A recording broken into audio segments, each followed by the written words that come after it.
ये कोई पहली घटना देश में नहीं है। बीजेपी जब से सत्ता में आई है उसकी कोशिश रही है जो सेंट्रल एजेंसीज हैं उनका गलत इस्तेमाल किया जाए। डिप्टी सीएम मनीष सिसोदिया लगातार वहां की शिक्षा व्यवस्था को बेहतर करने में लगातार काम कर रहे थे और उन्होंने देश के सामने एक मॉडल दिया है।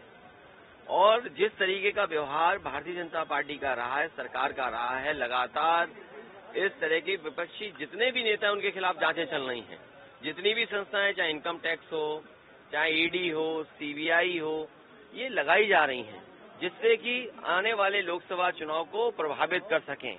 जनता ये देख रही है क्योंकि बेरोजगारी का इनके पास जवाब नहीं है, महंगाई का जवाब नहीं है और जिस तरीके से देश की संपत्तियां बेची जा रही हैं उसका जवाब नहीं है।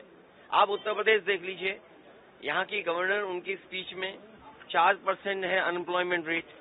बजट स्पीच देख लीजिए, 4% है अनएम्प्लॉयमेंट। इसका मतलब ये हुआ कि उत्तर प्रदेश के 90% से ज्यादा पढ़ने लिखने वाले नौजवानों को रोजगार या नौकरी मिली हुई है। क्या ये सच है? चरम सीमा पर महंगाई। आप सिलेंडर की कीमत देख लीजिए, दूध की कीमत देख लीजिए, आप दालों की कीमत देख लीजिए, आज जो आटा बिका उसकी कीमत देख लीजिए, घी की कीमत देख लीजिए, हर जरूरत चीज महंगी हो गई है। तो इसका जवाब जब भारतीय जनता पार्टी के पास नहीं है और जिसको भारतीय जनता पार्टी ने बनाया, दुनिया में पहचान दिलाने के लिए नंबर 2 तक पहुंच गए, आज 20 लाख करोड़ के घाटे में चला गया हो इंसान, इसका क्या जवाब है? अगर 20 लाख करोड़ की वैल्यूएशन गई है तो एलआईसी जैसी संस्था का पैसा डूब गया, आपके स्टेट बैंक ऑफ इंडिया का पैसा डूब गया। अरे हमारे मुख्यमंत्री कितने अच्छे थे, सोचिए। यहाँ पर बिजली विभाग का प्रोविडेंट फंड सरकारी कर्मचारियों का एक प्राइवेट कंपनी में इन्वेस्ट हो गया था, वो प्राइवेट कंपनी डूबी, हमारे मुख्यमंत्री जी ने वहां के अधिकारियों को जेल भेज दिया, कंपनी के लोगों को भेज दिया। कम से कम दिल्ली की सरकार को हमारे मुख्यमंत्री जी का काम करने का तरीका सीखना चाहिए। अगर एलआईसी और एसबीआई ने पैसा किसी प्राइवेट कंपनी में लगाया है तो उनके खिलाफ अधिकारियों की जांच करना चाहिए, उन्हें जेल भेज देना चाहिए। जेल वो नहीं जा रहे हैं, जेल वो जा रहे हैं जो सुधार कर रहे हैं।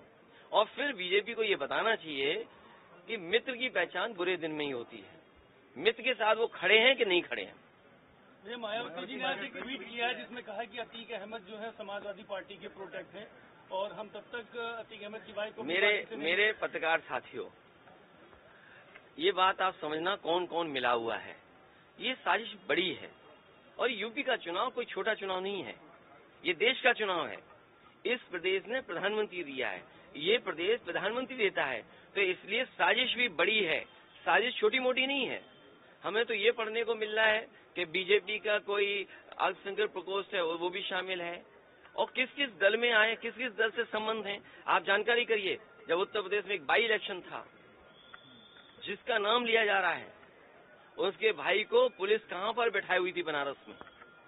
ये बड़ी साजिशें हैं पत्रकार साथियों, आप भी जानते हो कौन किससे मिला हुआ है, क्या तालमेल मिल रहा है आने वाले चुनाव में। मुझे उम्मीद है उत्तर प्रदेश की जनता ऐसे माफिया लोगों को, क्योंकि मुख्यमंत्री ने कहा है कि माफियाओं को मिट्टी में मिला देंगे, अरे माफियाओं की सूची तो आ जाए। मैंने सदन में मांगा कि टॉप 10, टॉप 100 माफियाओं की सूची जारी कर दे सरकार। सरकार पीछे क्यों हट रही है? सरकार सूची जारी करे 100 माफियाओं की या 10 माफियाओं की।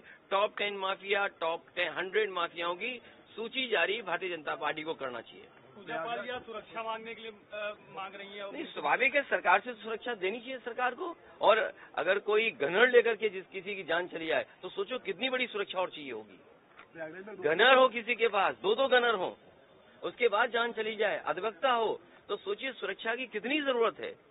इसलिए सुरक्षा की जरूरत है, जिन जिन व्यक्तियों को भी उन्हें सुरक्षा मिलनी चाहिए।